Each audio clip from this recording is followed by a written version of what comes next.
What's your how's it hanging? How's it happen? You guys know what it is. This is Kevin from the Chord Progression Podcast. Podcast on Song Magazine describes as the one that initiates profound discussions with rock and metal artists, allowing fans to go the creative workflow of the famous musicians and understand the factors that make the band succeed or fall from fame.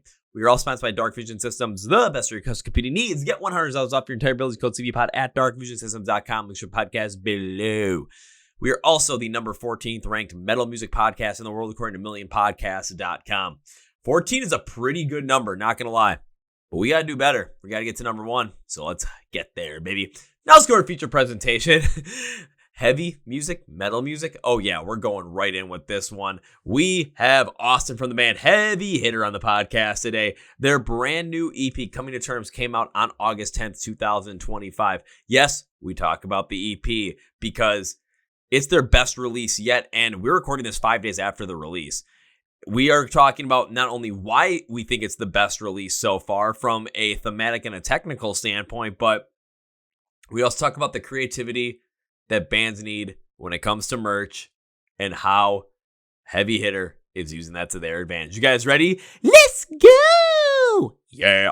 Well, ladies and gentlemen, boys and girls, listeners of the Chord Progression Podcast, we like bringing you some of the heavy stuff when it comes to the heavy music scene. I mean, the stuff that's going to make you not only angry, feel the aggressiveness in your soul, but at the same time, just make your ears so damn happy that you're listening to some heavy shit. And this band is one of the perfect ones for that, bringing a deathcore with sometimes even a hardcore mix in there with a brand new EP that came out on October 10th called Coming to Terms. Not only have we seen this band start to really rise up the ranks, but right now they're on their own headlining run all the way through pretty much end of October, early November. So if you get a chance, go check them out. But trust me, there's going to be many more times in 2026 that you're going to get a chance to see this band live. Have I seen them live before? I'm pretty sure I have, because I'm pretty sure I still have some deep bruising in my arm because of their show. So you know it was a good one. So please welcome Austin from the band Heavy Hitter to the podcast. So Austin, welcome to the Chord Progression Podcast. Hey, how's it going, man? Thanks for having me on.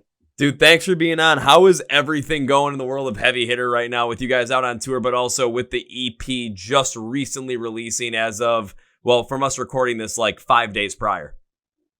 It's been going extremely well. It's probably the best release we've had ever. It's probably been the best release week we've ever experienced before the label, after the label, everything. So it's been really awesome. I couldn't really be happier. The tour's been going really well as well.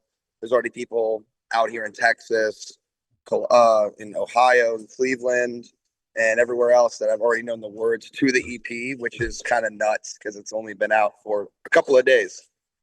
So it's been really fucking exciting. I've been really happy.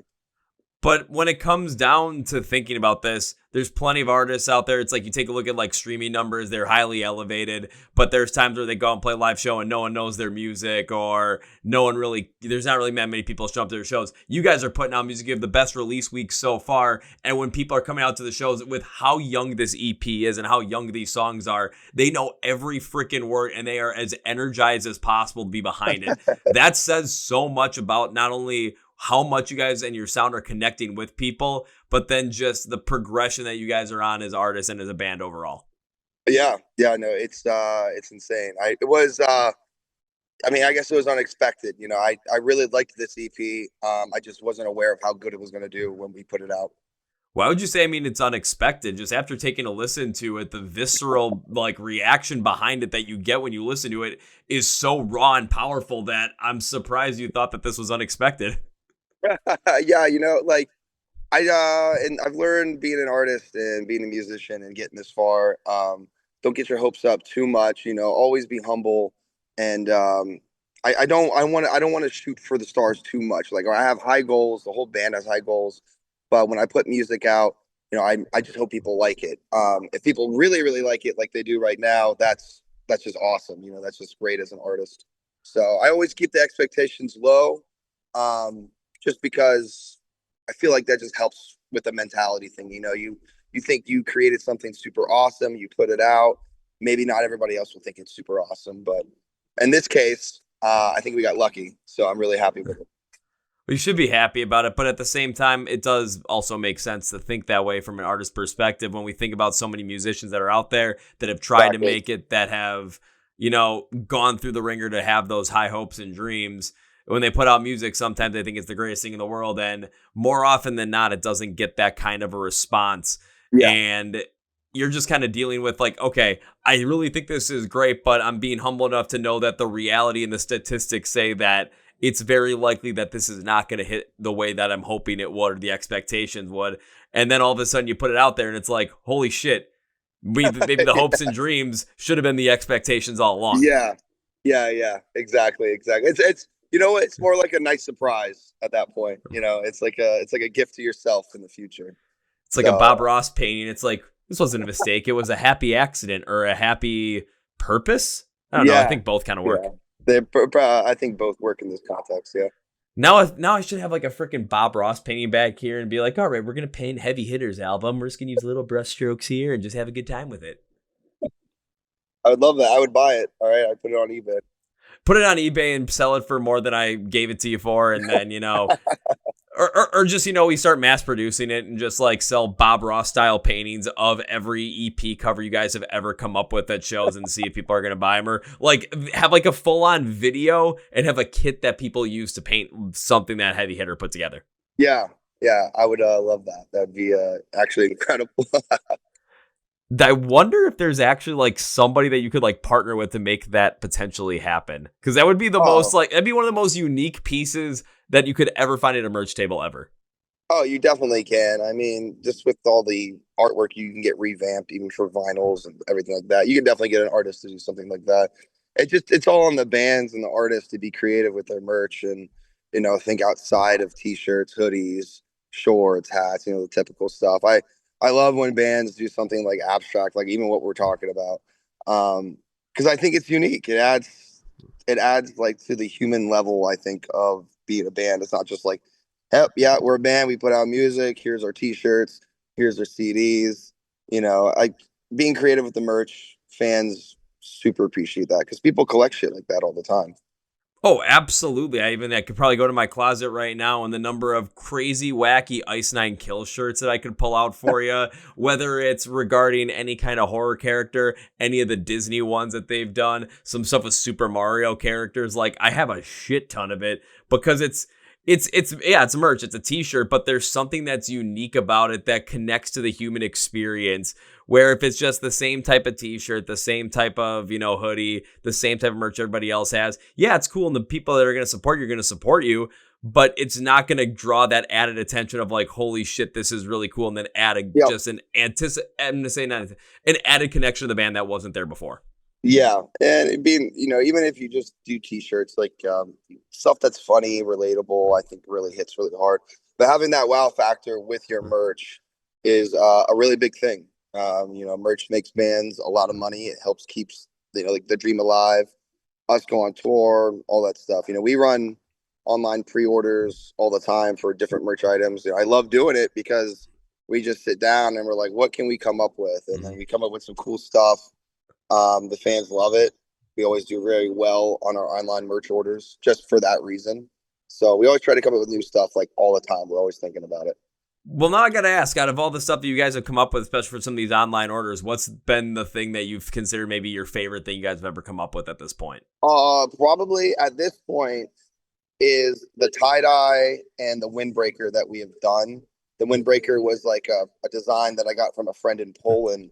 And we just did a collage of pictures from a very certain show on the back of the design. And he like made it very abstract. It's just honestly, the windbreaker itself was very basic, but it looked very, I think, just our style. Like it just really fit what Heavy Hitter was. The tie-dye was the original, one of the first merch items we ever did. And I still think to this day that one is awesome. And we only did 30 of them. But anytime I'm traveling on the road and I see one of those tie-dye shirts, I'm just like, oh my fucking God, like that's crazy.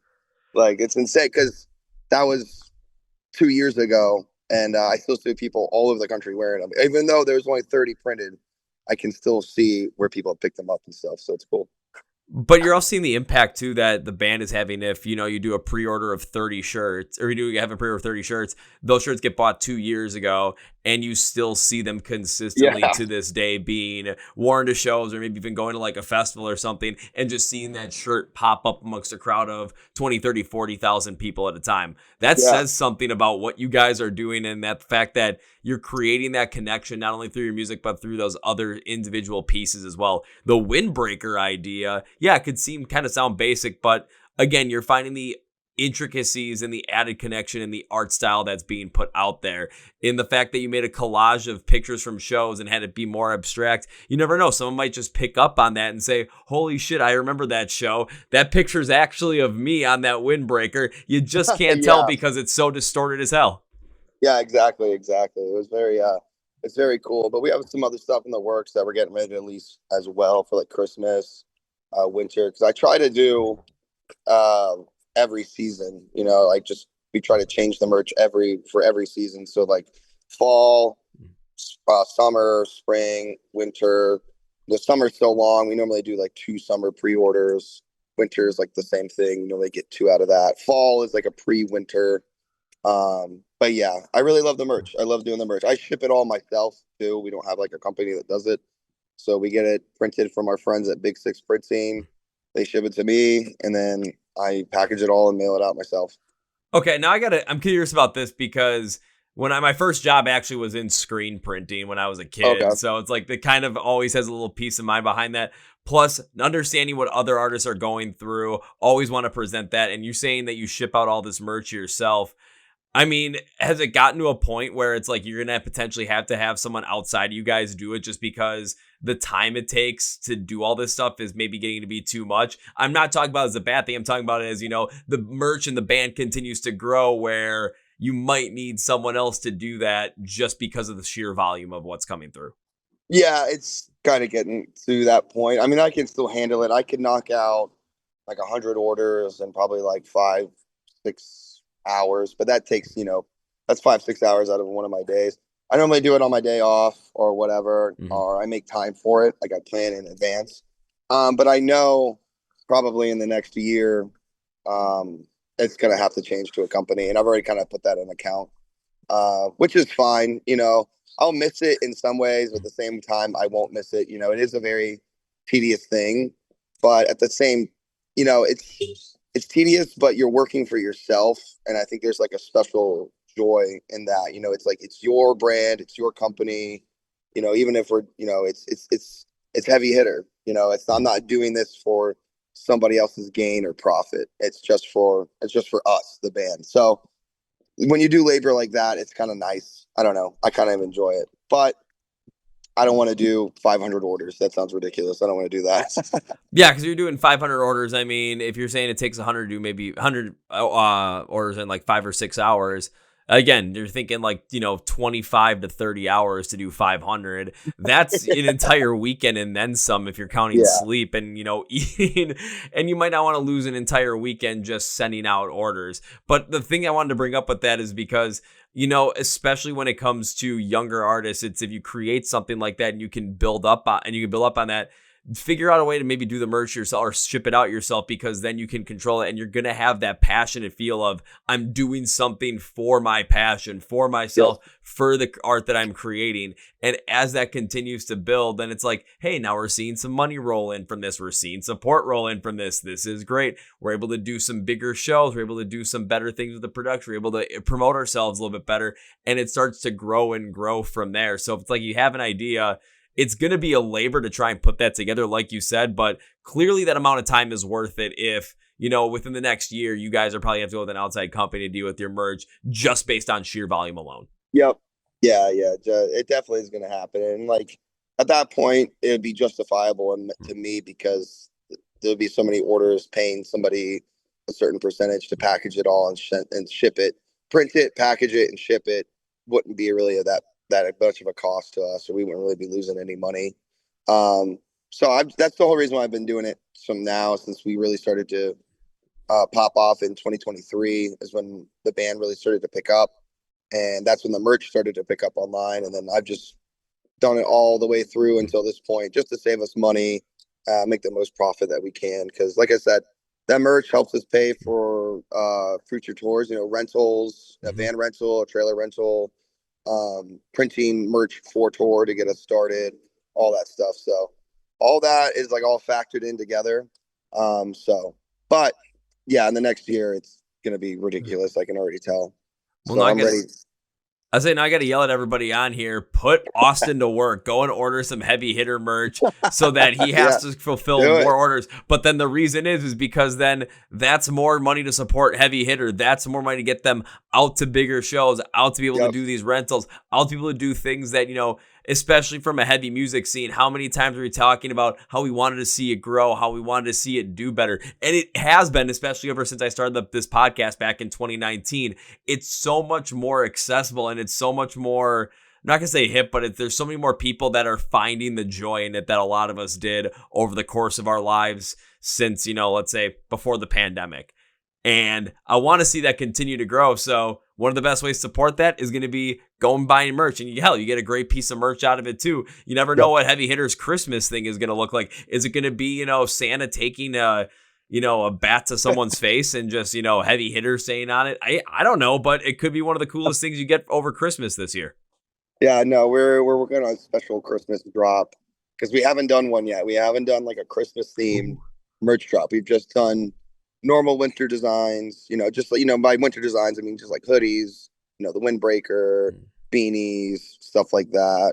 So I want to do something special. I actually want to do like a special Christmas item, special Christmas design. So we've been working on that for the last few weeks, trying to get it perfect. So I hope everyone likes it when it does come out, because I think it's going to be fucking sick. Are you willing to give us any kind of teaser of what to expect, or is it going to be wait and see what happens when it drops? Just wait and see what happens. It's not quite done yet, so I can't even. I don't want to spoil it for anybody, but it's going to be awesome. It is going to be awesome. I knew that was going to be the answer. I'm going to keep my eyes out for it because I could definitely use some more, like, especially from band merch and those band t-shirts. I could use more Christmas gear that isn't specifically geared towards Ice Nine Kills. That's fair. That's fair. I don't see enough bands, I think, do Christmas like type of stuff. I see Halloween shit all the time, and Mm-hmm. that's cool. I get that. But I want to do like a really cool Christmas one. So we've been working on it, and it's going to be a whole drop. It's not going to just be one item. So it's going to be like multiple things. So I think it's going to be really sick. I think it's going to do well. But you do make a great point about the whole entire, bands not doing enough, especially for Christmas drops. Yeah, everyone does a Halloween drop, it seems like, especially in the heavy music scene, because it's heavy. It sometimes has a lot of that dark aesthetic to it, that counterculture Yeah. aesthetic, and that flows so well in with the Halloween style. But when it comes to Christmas, I'm even thinking about this. I'm thinking about, I have 4 or 5 different Christmas band shirts. I'm using Ice Nine Kills the example because that's what I have. And I'm always curious to see what they're going to come out with every single year, because I get a long sleeve that says Merry Xmas on it. I get a dead Christmas tree. I get Santa's sleigh sliding down in like a zombie Santa, or I get a horror movie picture that looks like it's like a horror movie, but the Festivus episode from Seinfeld. And I wear that on December 23rd every year to the bar because I think it's hysterical. But it's that kind of anticipation for something that cool. And what happens if a band like you guys with Heavy Hitter do something like this? It's going to be different because it's going to fit with your style, with what you guys go for. But it's going to be something that could be so outlandishly awesome that, you're going to have the pre-orders and you're going to have to do a second run of it because the pre-orders sell out so fast. That's kind of the goal. That's kind of the plan. So, but yeah, no, that's kind of what we want. I mean, I think every band wants that, to be able to sell out of their merch items, especially if you put like, I feel like any band though that I've seen that puts in the work to be creative and unique with their merch, they never struggle to sell it, like ever. Mm-hmm. Like I've never seen anyone. Here's a great example. My friends in No Cure, they're a band from Alabama, great band. They design all their own merch themselves. And they do such a good job. They do such a great job. They design their tour merch, they design their pre-order merch, everything like that. I see No Cure merch everywhere I go. Like almost everywhere I go on tour, I'm going to see No Cure at least, if not once a day, every other day on the shows. And they just do really well. I think they're a great example to lead by. And there's multiple other bands to lead by too, but that's just one they're like the first one that comes to my mind when I think about merch. I'm thinking about that too, especially with No Cure, because I remember being at Louder Than Life this year, and it was every day I saw at least one No Cure shirt. And it Yeah, always stood out exactly. amongst the crowd. I think another great band, especially from a larger scale, that people could really get into to kind of see how their merch, like see their merch being that like thing that people really kind of get behind, is A Day to Remember. I've seen them do Yep. like I had Sonic on one shirt, they had Tails on the other. It said you like I'll be Tails, or you be Tails, I'll be Sonic on each one. So it could be like a couples type shirt. And it sold like gangbusters. The amount of people that bought it were insane. I remember going to see them last year and at a show in Chicago. That was sold out by the time I got there. And I was there maybe 10 minutes before the opening band went on. That's how much they sold, because it just stands out. It connects with people. It's fun. Why be generic with it? Put in the time, put in the effort, create something, have fun with it. It's your art. Yeah. You're the creator. Have freedom on this canvas, or whatever Bob Ross used to say. Exactly. No, yeah. Be creative. It's just about caring too. You know, I feel like it's some people, they really just want to be in a band. They just to play the music and the creative stuff on that end, like the aesthetic, the image of, you know, their merch, their band's image. They're not really too savvy with it. And I totally get that, you know, but I think you need at least one person in the band that if not everybody's going to be on the same page about it, you need someone to lead that direction. You know, luckily with us, we all talk and hang out together, but I've seen other bands where there's some members that they just want to play instruments and write music. They don't care about doing that type of stuff. And I totally get it. You know, it's not for everybody. It definitely can be like draining sometimes when you're trying to come up with new ideas. How do we do something cool? Blah, blah, blah, blah, all that stuff. But if you enjoy it, you enjoy it, regardless if it's stressful or not. So it's like good stress. If you enjoy it, you enjoy it. But if it's something that you're not fully into, or maybe your band is, as everybody's like, we just want to play music and play instruments and be on that creative side. Yeah. Maybe go out and find someone like that's a friend of yours, or find someone that's connected to the band that's really into this, that could really get into the whole entire band aesthetic and then create that in the end and really generate that for you. Sure, of course, you're going to have to share a cut with the person that ended up creating it, but being able to share a cut and create something large is better than creating nothing at all.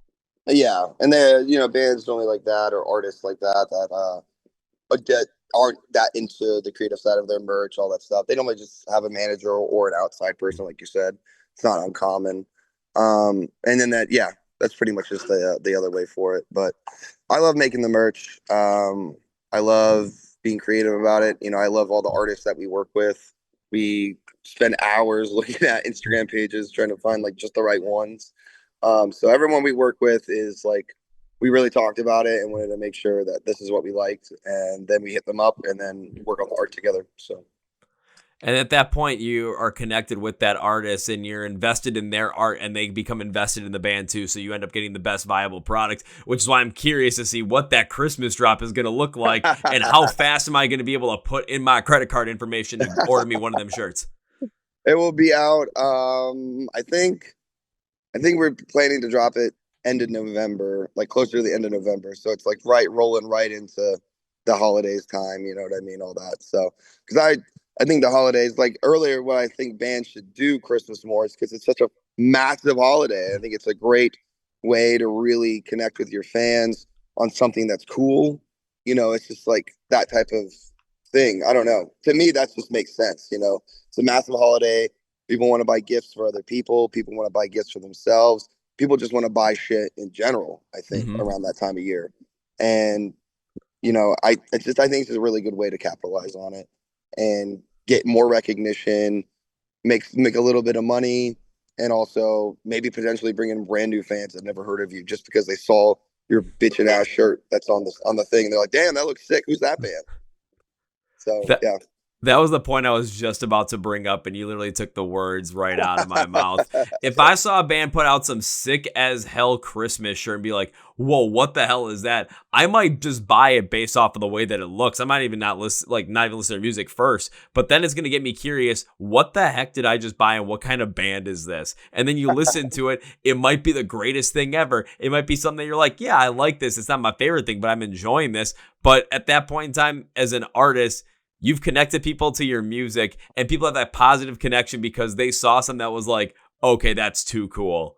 And Yeah. that's all they're thinking of when that first connection thinks of heavy hitter. Oh, at first, like, oh, that band I found out because they had this kick-ass Christmas shirt. Yeah, I love them. Yeah, exactly. Exactly. So that's what you have to keep in mind too. Like, merch, I mean, the music goes far, don't get me wrong, but you got to think of everything else in your factory. All the tools you have at hand that you can entice more people to listen to your band or check you out. You got to utilize all of them. And I think a lot of people forget some of them, or I wouldn't even say forget, just not even realize that some of these things are there. And it's like kind of a learning process, I suppose. It just comes with time and experience, and meeting a lot of people who are experienced and teach you things and stuff like that.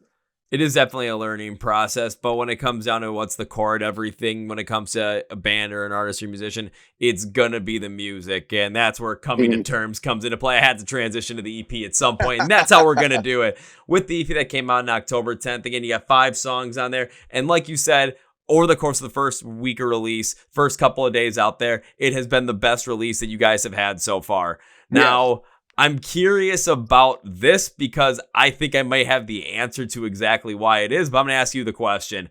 When it comes to this being the best release so far, in terms of the sound connecting with the audience, what do you think that really is? Like, what do you think really made this EP as special as it was? I want to say, when I went back and I listened to the EP, and this is a really good question. I want to say that this EP is way more relatable to people than any of our other previous music. I think the lyrics, the theme, and the songwriting are all just like massively upgraded from any of the previous work we've done. All the other stuff I've written about and all the other songs, they're all just kind of like on a dark theme. Not really about doing better in life or anything. They're kind of just more so about people fucking you over, growing up shitty, drug addiction, just kind of a lot of dark themes. And this one, I wanted to not necessarily stray away from that, but I wanted to show how you do change, or maybe how maybe I have changed in my lives. Coming to terms is just about getting older and learning how to accept that, and the person you've become from your 20s until your 30s and then beyond, where you can see where you're going. Nurtured by Anger is about growing up in a household where your parents had anger problems, and it was fucking hard as fuck to deal with it. As you got older, maybe you might have had anger problems as well as you've gotten older, and that song's about learning how to cope with that and grow out of it. So the whole EP is mostly just about growth, and I think a lot of people can relate to that. I think you're absolutely correct on that aspect of it. When it comes to this EP, yeah, you definitely did still touch on some heavier topics, some darker topics, but instead of looking at them just in the darkness, think about coming to terms as a title. You're going through this and you're it's like you're accepting what had happened, but you're not letting it be the thing that completely defines you going forward. Exactly. Yeah, and that's destroy you as well. And that's a real relatable thing. And also it's being able to accept those, what happened, but also accept the change of what could potentially be better. And with this EP, yes, it does have a lot of that, and it does have a lot of that flow through the meaning, through the lyrics, through the way the song is progressed. But the thing that really, I think, stood out to me in that regard to be able to show that change was the guitar work specifically, and the guitar tones. It seemed like at times there were like some fluttering there. There was like different pieces of harmonics that were used, like pitch harmonics, to just create this different feel to it. Like there was potential change in the air all the time. So that when these songs went from something that was maybe more melodic, heavily driven, or the pace amped up and it got a lot faster, like a 2 steps out, or blast beats came in, there were times where the pacing was completely changing up at every course of and throughout the course of the song, maybe once a minute.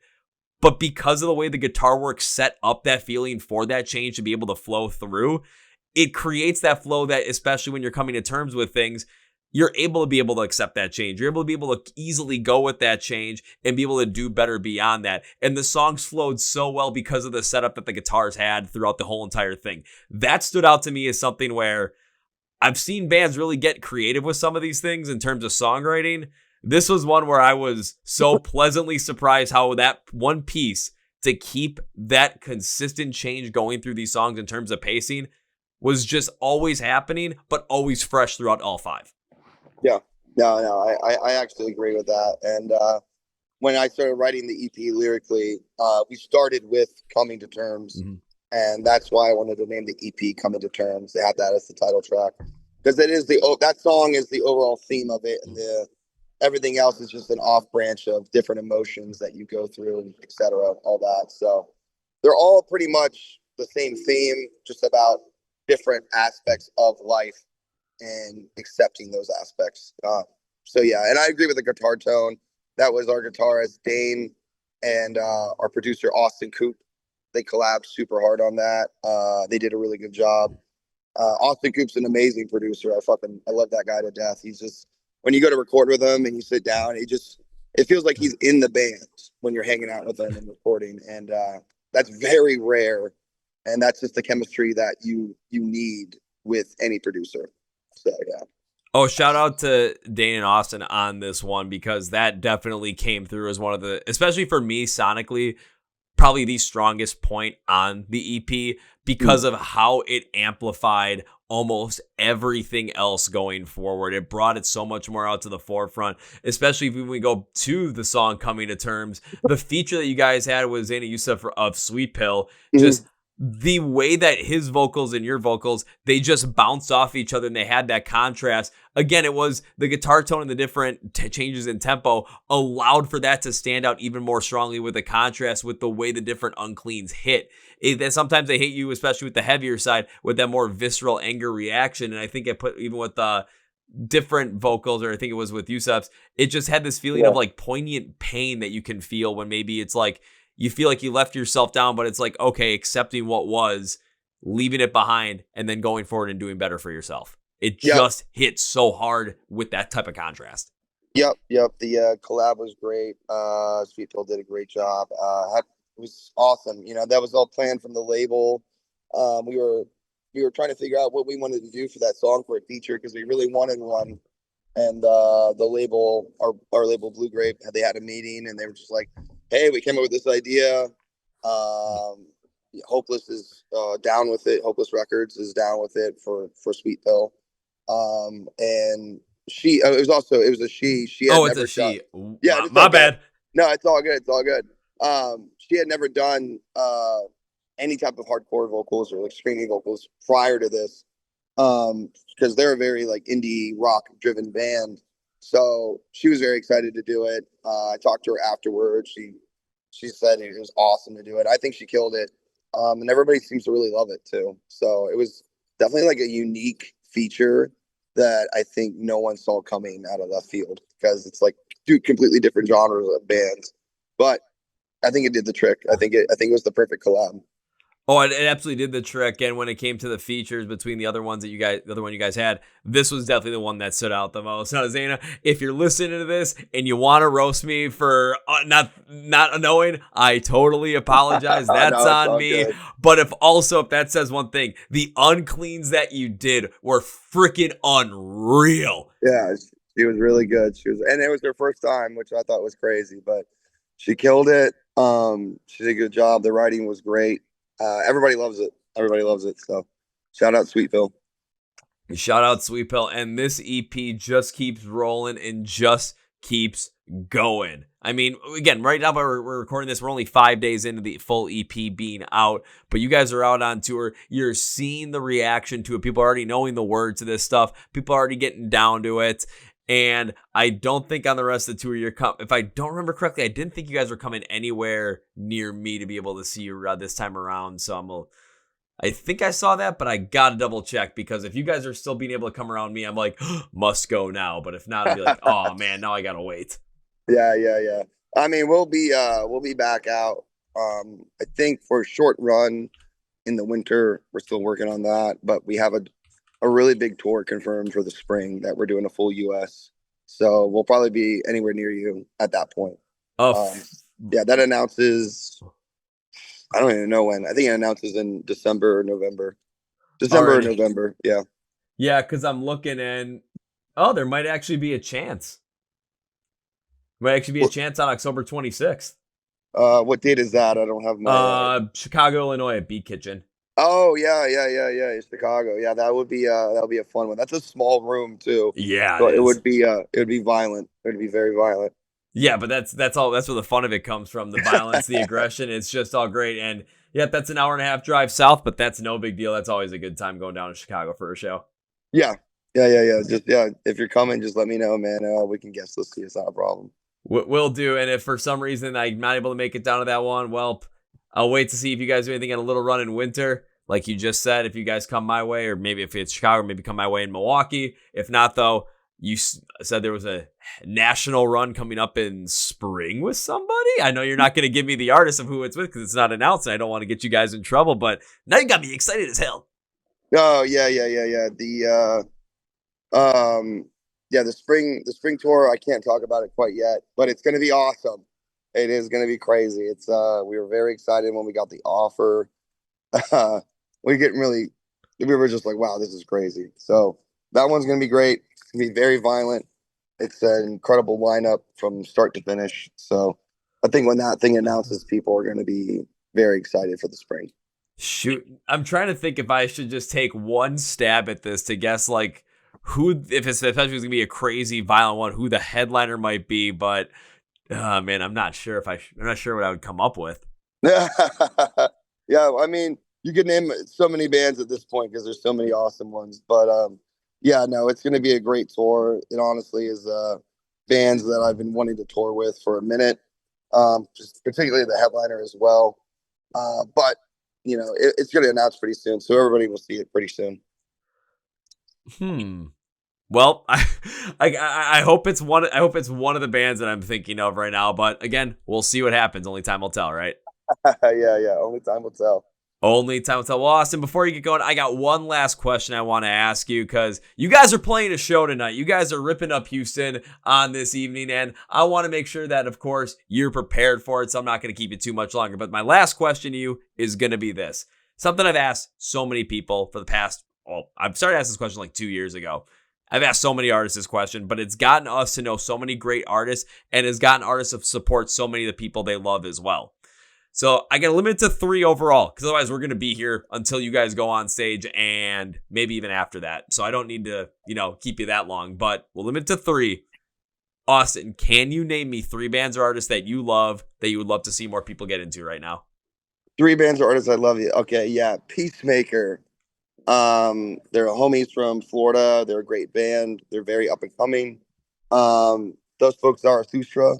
They're a band that's coming on tour with us. They are also the homies of mine, but they are extremely up and coming. If you haven't heard of them, you should definitely go check them out. If you love Tony Danza, Tap Dance Extravaganza, any type of OG progressive deathcore, they are it, and they will be very big in the next year. Third band. Let me think about this one. Let me think. I'm gonna go with the homies in Two Piece. Even though they're already doing very well, they've been around in Florida since we have, and they've done some awesome touring in the last couple of years. And I just think they deserve all the recognition. Okay, they've grinded just as hard as us. They've been up through all the bullshit, the local scene, everything to make it to where we're both at today. And I just saw them the other night in Dallas, and it was honestly beautiful. I think it's really great that both of our bands have come this far. So, yeah, I want to go with those 3 right there. Oh, I mean, you got me excited for that second one when you kind of brought up Tony Danza, Tap Dance Extravaganza. Oh, yeah. That's spoke. They're on this tour. So, yeah, check them out if you ever want to. They have, I think, 2 albums or 2 EPs on their Spotify, but they're great. They're awesome. Perfect. Because, well, I'll be honest with you. The amount of times I bring up Tony Danza, Tap Dance Extravaganza in just the most random ways, like it doesn't make any sense. But now I'm like, wait a minute, you just brought up a band that you suggested, and you're comparing them to them. Okay, I'm in. I'm in. Yeah, they're great. That's the best comparison. I always tell people that's the first one that comes to mind when I listen to them. That's perfect. So we'll get more people into that, not only through this episode, but of course, whenever we post our, fun videos to promote the podcast, that's always one that we create is the suggestion video. So everyone gets a chance to see whether they like it or not. Yeah, absolutely, man. I appreciate you having me on today. Well, I appreciate you being on, Austin. I appreciate taking the time, especially on tour, on a day where you guys are playing a show. So we're going to end this episode with three things. First things first, when it comes to Heavy Hitter, when it comes to listening to the Coming to Terms EP, and when it comes to getting into the band, make sure you follow along with them. Make sure you go see them on tour right now if you haven't had the chance, or making sure you can go see them on tour in the winter, in the spring with this big-ass tour that's coming up. And be ready for that Christmas merch drop. Go straight for the podcast where it says Find Heavy Hitter Online. Links, labels for everything are going to be there. You're not going to miss out on them. I'm going to have everything linked and labeled. You have no excuse not to go down there. Tap it, click it, and go. I'm doing all the work, so don't let me down. Don't let Austin down. Don't let any of us down. Don't let us down. Don't let us down. Now it's time for number 2. Austin, every guest in the podcast, I enjoy the podcast. I tend to make a certain promise as a way to say thank you. I appreciate you taking the time, and I wish you continue to support the band in the future. I normally start this out by saying when I get to see the band perform live for the first time, but I know I've seen you guys play live at X-Ray Arcade in Cudahy, Wisconsin at some point in time. I cannot remember who you guys were opening for, but I remember seeing that. Again, probably still have a bruise on my arm that's permanent from like a year and a half maybe. Yeah, the X-Ray was 156 Silence and Victims. That was the 1-5. So that was earlier this year. I do remember that because I want to see 156 sound so bad, and it was so fucking good. They're so great. Both bands killed it. That whole package was great. That whole tour was insane. 15 sold out shows out of 25, so it was pretty nuts. Yeah, but we'll go this. It's not an if, it is a when I see you perform live for the next time. I will come and find you. I'll come and say hello to you, but the real promise is first round's on me. Can be anything, but first round's on me. Sounds good. Alrighty, perfect. Now, step for number 3. I cannot end this episode by saying goodbye. That is way too final because I made you a promise. Plus, I want to support Heavy Hitter. I would love you back on again in the future. Also, maybe talk about what other kind of crazy merch drops you guys have done since, that episode and this time. So, who knows? Probably some crazy Christmas ones in there. So, goodbye is too final, my friend. This is, I'll see you later. I'll see you next time. Woo! Well, folks, my interview with Austin from the band Heavy Hitter. Now it's time for Kevin's final thoughts. I knew that the talk about the music was going to come. Yes, Heavy Hitter is having one hell of a moment, and they're going to continue having one hell of a moment. Coming to Terms is a great EP, especially from the deathcore side of things. Having a little bit of hardcore thrown in there as well to really pull it all together. And what we talk about with the theme, that should be more relatable, where instead of just being angry all the time, it's, confronting that anger, understanding what had gone on, and then kind of forgiving yourself or forgiving it, leaving it in the past, being able to move on and, come to terms with things that happen and be able to grow from it.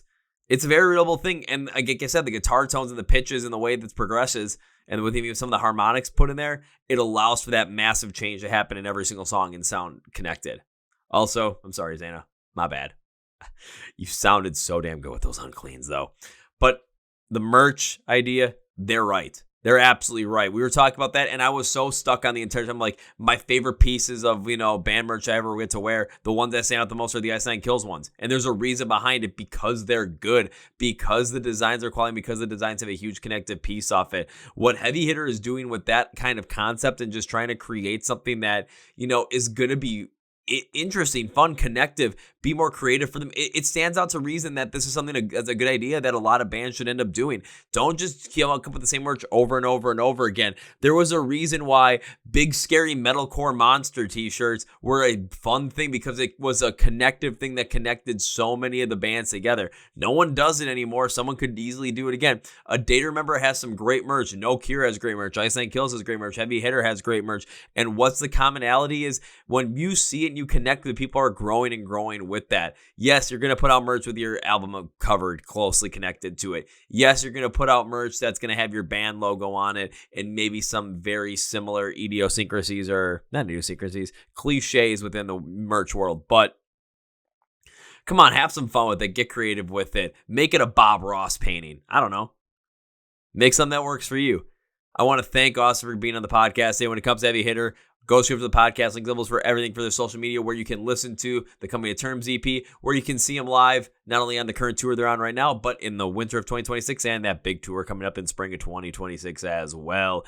Also, where you can see where the merch comes and get that Christmas merch drop. I'm going to be waiting for it. Please also follow along with us on Facebook, Twitter, Instagram, on social media. Links for podcast below. Hit the subscribe button if you haven't right down here on YouTube. Hit that subscribe and follow button on Spotify, Apple Podcasts if you have not yet. If you have already, thank you. And then hit the like button on these episodes to help push in the algorithm and get more and more people into Heavy Hitter and, of course, the Chord Progression Podcast. Thank you, everybody. And that's going to be for me. Thank you for listening to the Chord Progression Podcast. My name is Kevin. And you guys know how I end every single episode. Big, healthy, and hearty.